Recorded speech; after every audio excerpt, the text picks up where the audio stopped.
بسم اللہ الرحمن الرحیم۔ السلام علیکم ورحمۃ اللہ وبرکاتہ۔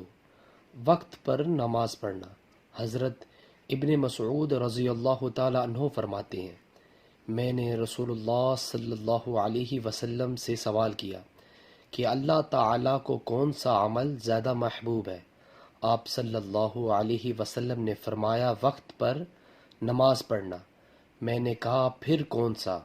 آپ صلی اللہ علیہ وسلم نے فرمایا، ماں باپ کے ساتھ نیک سلوک کرنا۔ میں نے کہا، پھر کون سا؟ آپ صلی اللہ علیہ وسلم نے فرمایا، اللہ کے راستے میں جہاد کرنا۔ صحیح بخاری کی حدیث ہے۔ سو ویورز، اللہ تعالیٰ سے دعا ہے کہ اللہ تعالیٰ ہمیں بھی وقت پر نماز پڑھنے کی توفیق عطا فرمائے، اور اللہ تعالیٰ سے دعا ہے کہ اللہ تعالیٰ ہمیں بھی اس حدیث پر عمل کرنے کی بھی توفیق عطا فرمائے۔ ویڈیو کو شیئر کریں۔ جزاک اللہ۔ السلام علیکم ورحمۃ اللہ وبرکاتہ۔